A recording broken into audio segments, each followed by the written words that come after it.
Oi gente, eu me chamo Heráclito e eu vou falar para vocês de uma temática muito desagradável, mas que está na ordem do dia, que é o infeliz passeio que Arthur Duval, mamãe falei, o nome desse, né, fez até a Ucrânia e os lamentáveis comentários machistas que ele fez, né. O meu amigo Vitor, do canal Estudar Filosofia, fez um excelente vídeo a respeito. Eu vou deixar aqui embaixo na descrição do vídeo o link para vocês darem uma olhada. Mas eu vou falar a partir de algumas outras perspectivas, né? Notadamente uma questão mais psicológica. E há outros vídeos interessantes acerca do fato, né? Eu esperei um tempo para primeiro ver as repercussões, né?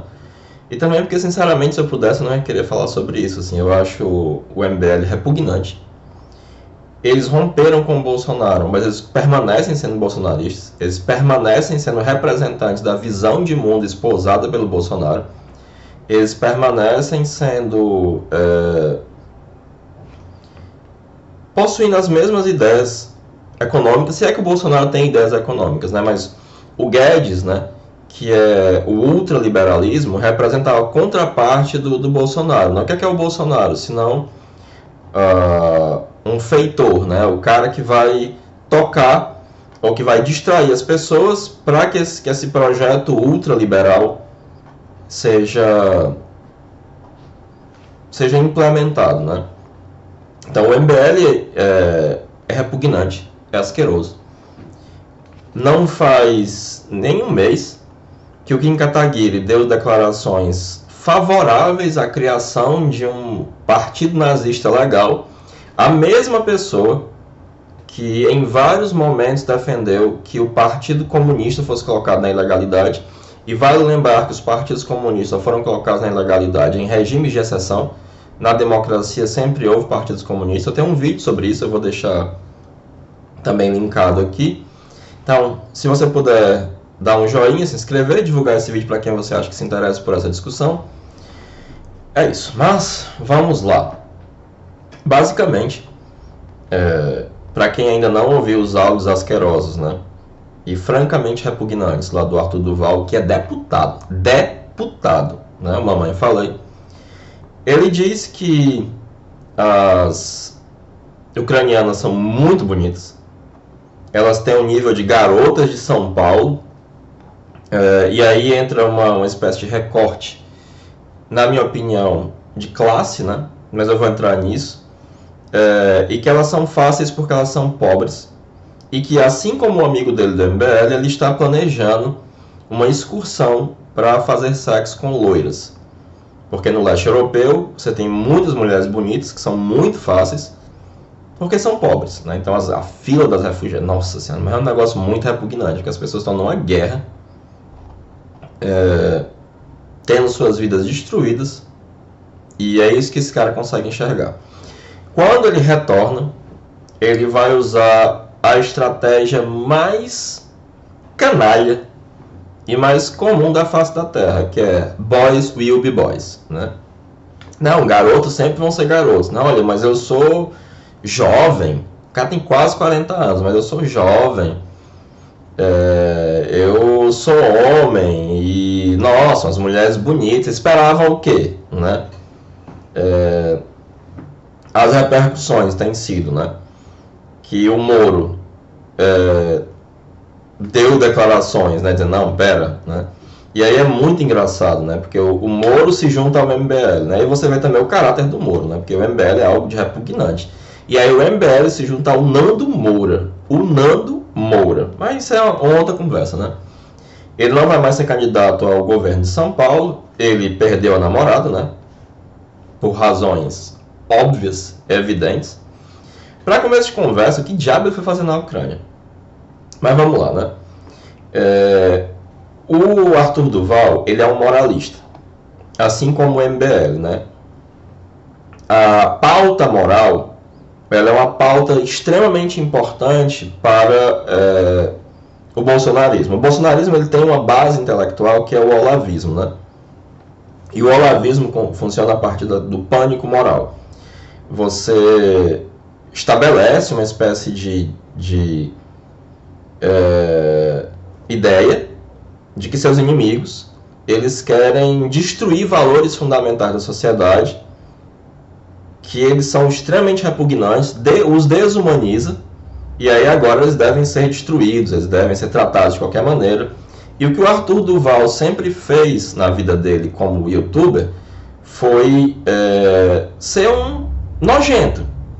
Ele ia até determinados locais, ele era um tremendo nojento, ele tratava as pessoas mal, ele ridicularizava as pessoas, né? Ou seja, ele desumanizava seus adversários, né? Mas o que é que acontece? Ele vai até a Ucrânia, sabe-se lá Deus por quê, né? Mas eu posso pelo menos hipotetizar, né? Existem muitas simplificações sobre o que está acontecendo na Ucrânia, né? Mas o presidente da Ucrânia, ele é uma espécie de Danilo Gentili de lá, um comediante reacionário que chega ao poder. E esse cara, ele está sendo representado por toda a mídia internacional como um grande herói. E uma resistência heróica da Ucrânia contra a Rússia, né? Vale lembrar que durante mais de 50 anos os Estados Unidos fez uma propaganda anti-Rússia, porque é anti-União Soviética, porque é anticomunista, né? Então é fácil colocar a Rússia no lugar de vilão. Obviamente ele vai lá para surfar nisso, né? Para posar de herói, ou sabe-se lá o que tipo de cálculo político ele tem na cabeça, né? Mas, assim como boys will be boys, canalhas vão ser canalhas, né?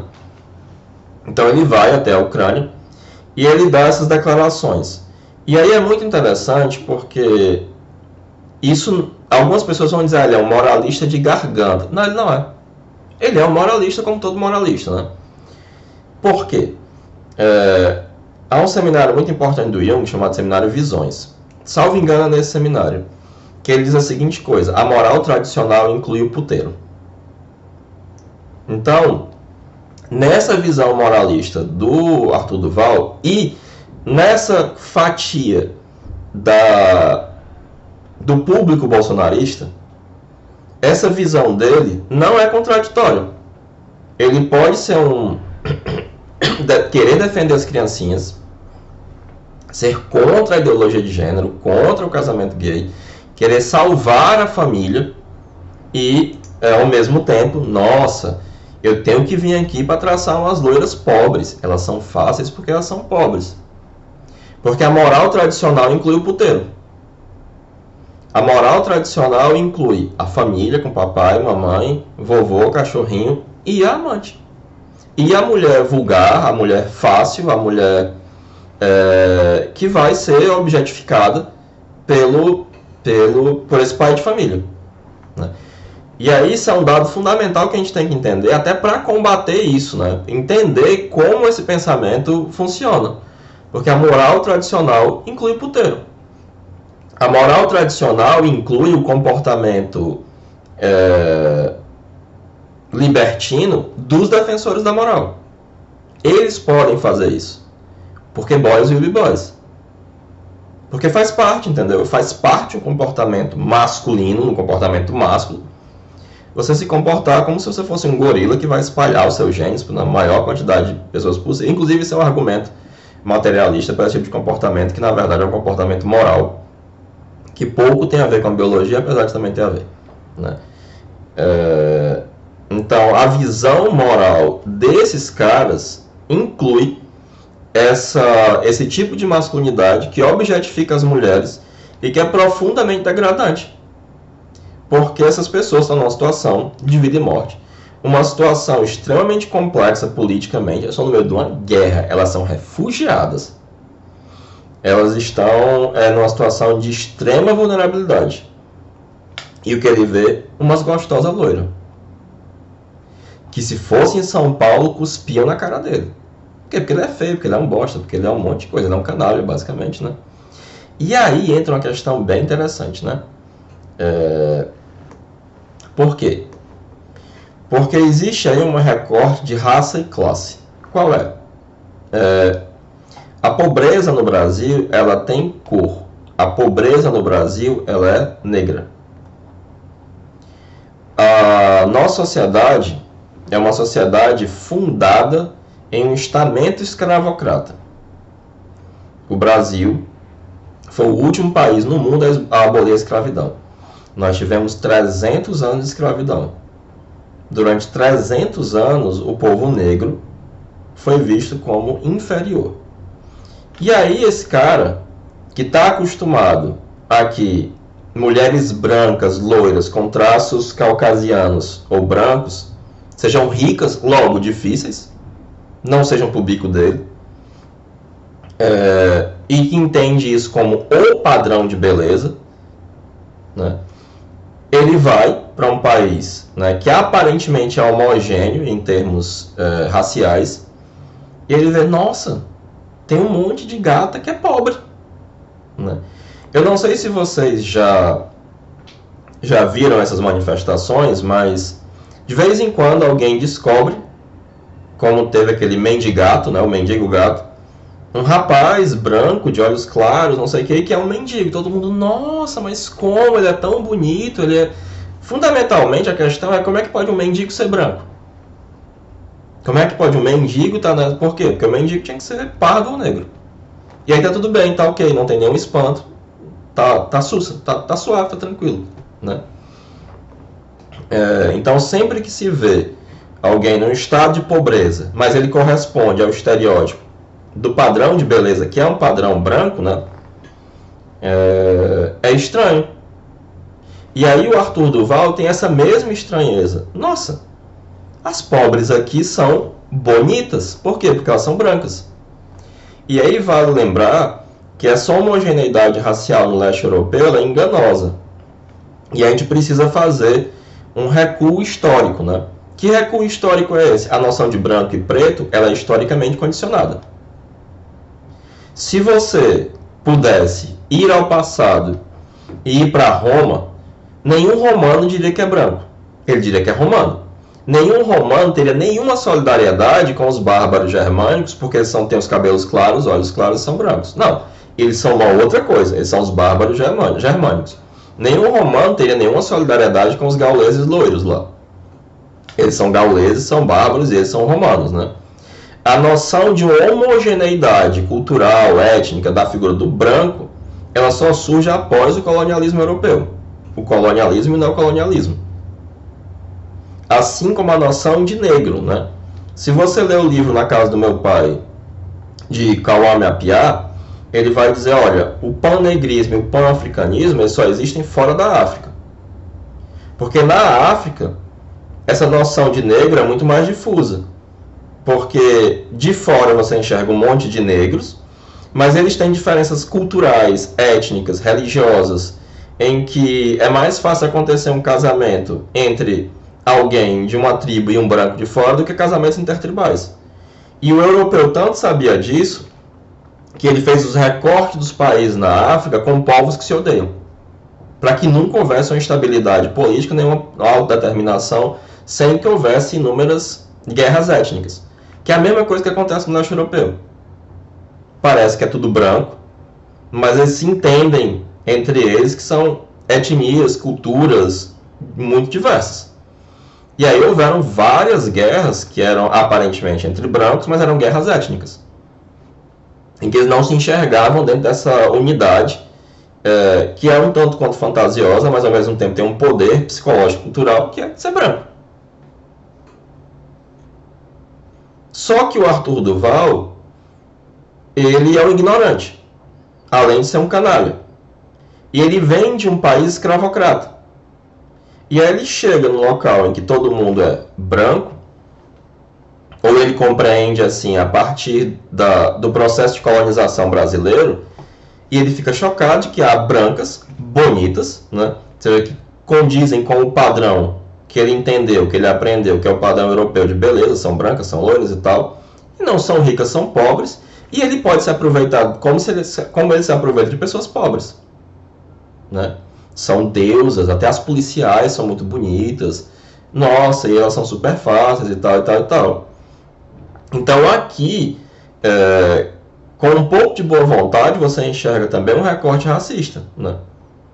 Porque são pobres e são bonitas. Porque são pobres e são brancas, né?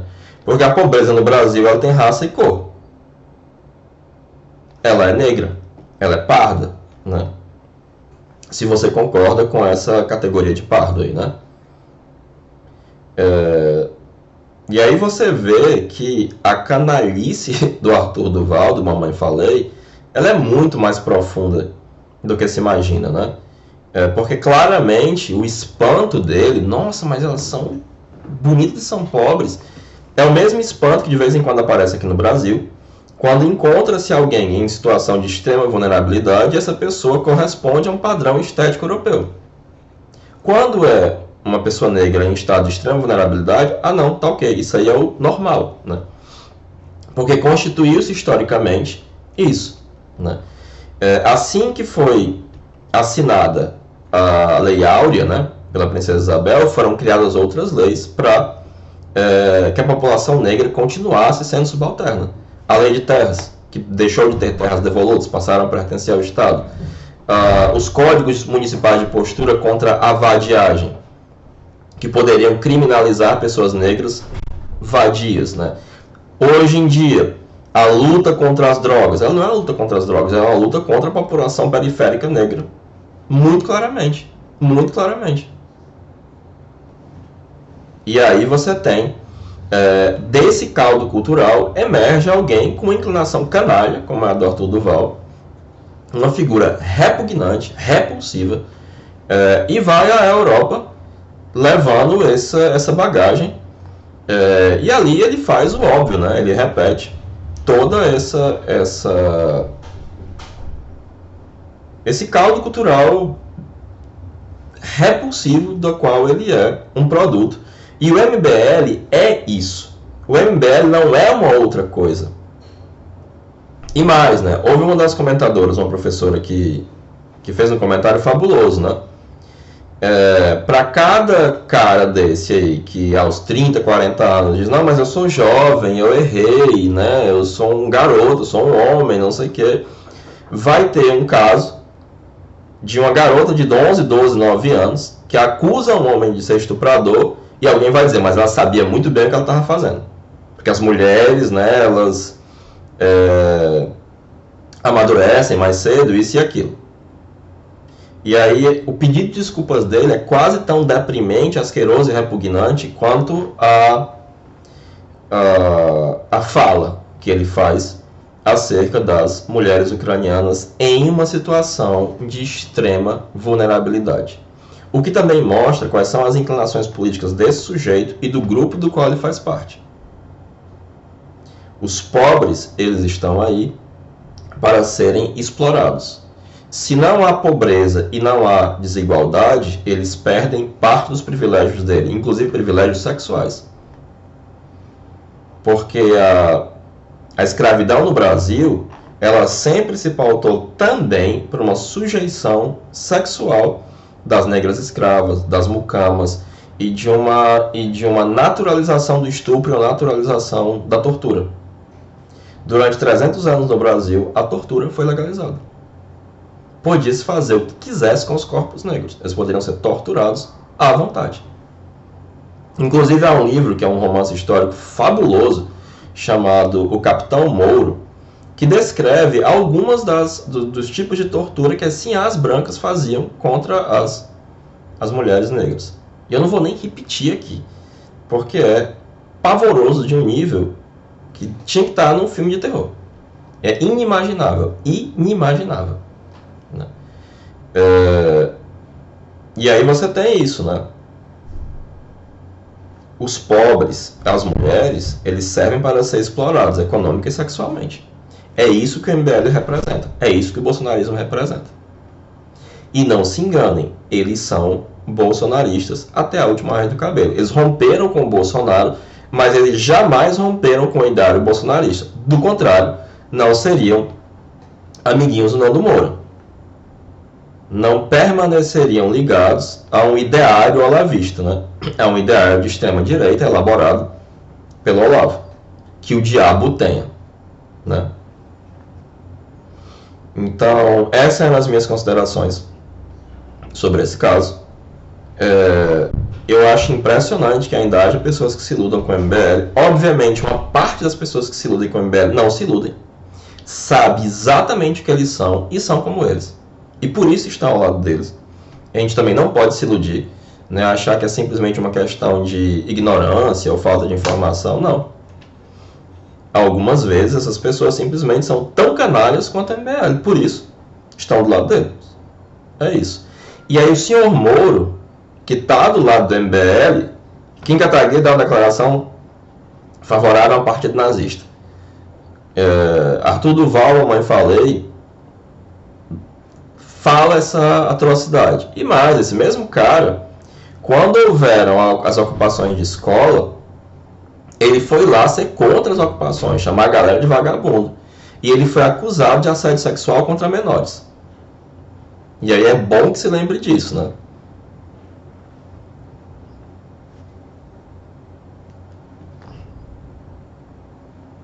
Sabe, deveria ser chutar cachorro morto.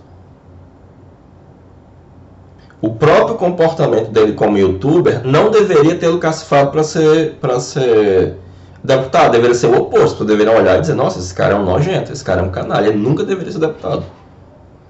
Mas os nojentos e os canalhas, e obviamente algumas pessoas ignorantes ou iludidas, votaram nele, né? Mas agora a repercussão, porque faz parte também desse ultraliberalismo, né?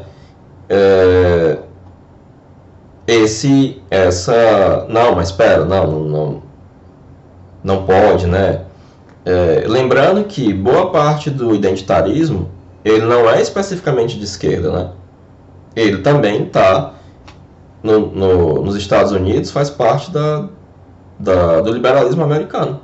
O mesmo liberalismo que o Guedes defende aqui é o liberalismo que nos Estados Unidos vai esposar as pautas identitárias sem nenhum problema. E aqui no Brasil fica esse curto-circuito, né? O que é bem, bem interessante, né? Mas é isso, gente. E eu, sinceramente, gostaria de não estar falando sobre isso. É deprimente. A psicologia dessa galera é muito clara, porque para eles não tem contradição entre ser um defensor da família e fazer isso que o Arthur Duval, Mamãe Falei, fez. Não tem contradição. É isso. Ele não é um moralista de goela. O moralismo é isso. A moral tradicional inclui o puteiro. Inclui a objetificação da mulher. Inclui a violência sexual. Inclui essa merda toda, porque boys will be boys. E o Brasil não é para amadores, não é mesmo? E cá estou eu com insônia, com ansiedade neste paizinho complicadíssimo. Complicadíssimo. Mas quem não tá mal tá errado.